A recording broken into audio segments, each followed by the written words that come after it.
milieu. Donc,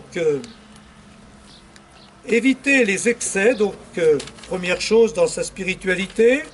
Deuxième chose, suivre le chemin du milieu. Et cela, ça va se développer beaucoup. Vous avez vu, il y a 2.1, 2.3, 2.4, 2.5. Donc c'est surtout ça qu'on va développer. Éviter les excès, c'est bien, mais pour avancer, il ne suffit pas d'éviter de tomber dans les deux précipices à notre droite et à notre gauche. Il faut avancer sur le chemin de la vérité et de la vie.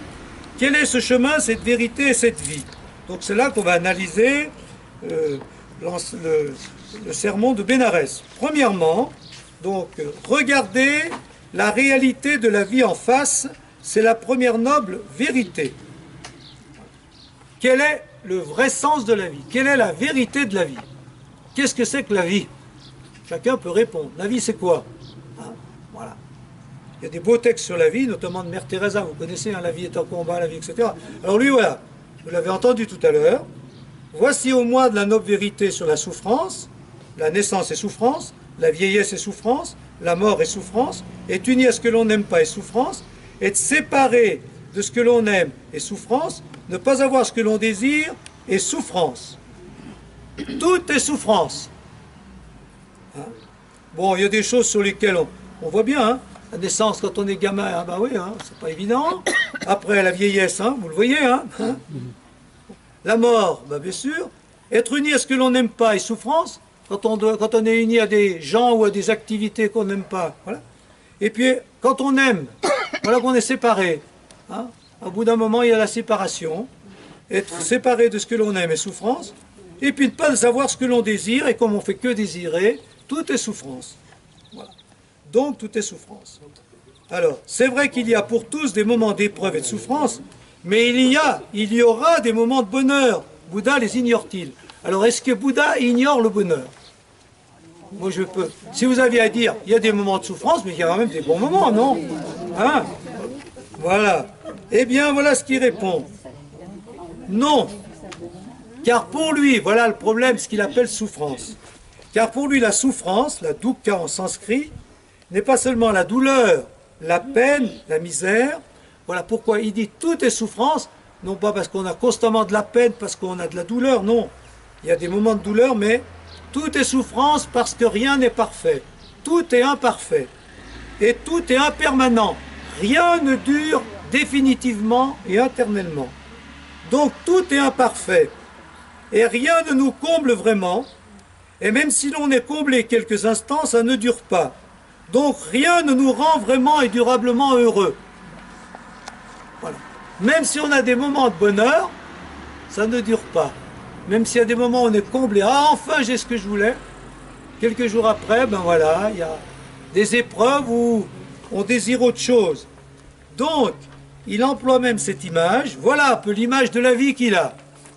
Les moments les plus heureux de notre vie ressemblent à l'eau de source que nous essayerions de prendre dans nos mains, mais qui coulerait entre nos mains et tomberait par terre.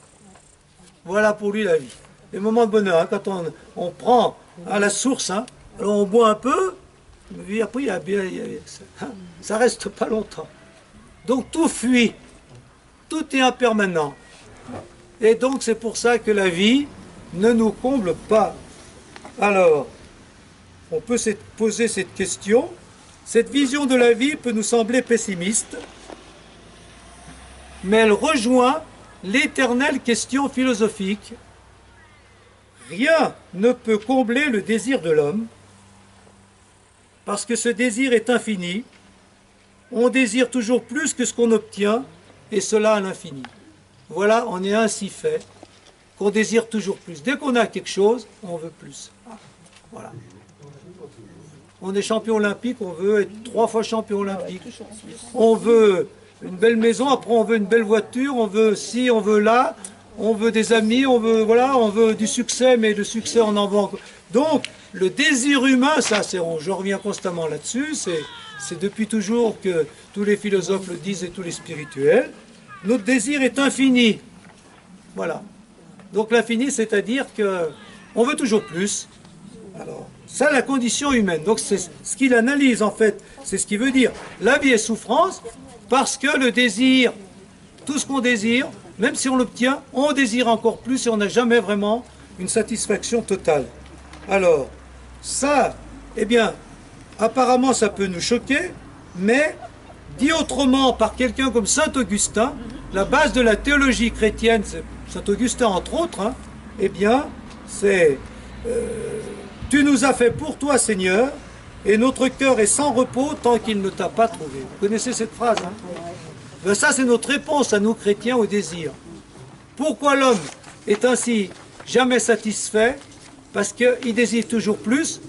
Et donc, qu'est-ce qui peut le combler? Ben, c'est l'infini. Et l'infini, c'est Dieu. Il n'y a que Dieu qui peut combler le désir de l'homme.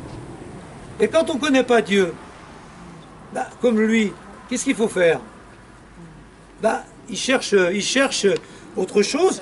Et c'est ce qu'il va appeler le nirvana. Mais donc, il n'y a pas d'autre solution.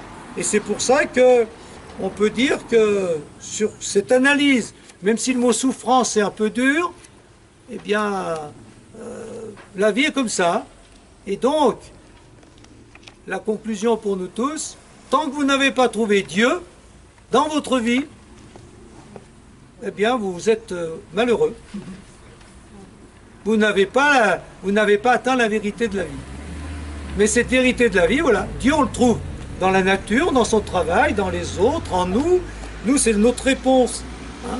Les choses qu'on désire, c'est bien de les désirer, mais il faut les désirer pour trouver Dieu qui les habite. Hein. Voilà. Donc c'est notre réponse. Donc, on revient à lui. Tout est souffrance parce que rien ne peut satisfaire le désir de l'homme. Alors, je vous propose un petit temps de méditation. Je regarde et goûte ma vie en face. Donc j'avais dit, regardez notre vie en face. Hein. Regardez votre vie telle que vous l'avez vécue, ou telle que vous la vivez en ce moment. Avec ces grands moments de souffrance, il y en a eu, hein, des épreuves, des deuils, des échecs, etc. Mais il y a aussi eu des moments de bonheur, je pense, et même de plénitude. Des moments où vous avez dit, ah, enfin, voilà. Eh bien, qu'est-ce qui domine dans votre vie? Quelle est votre philosophie de la vie? Chacun donne sa réponse intérieure. Voilà. Non, si quelqu'un veut la donner là, on la donnera, mais d'abord, on réfléchit en silence.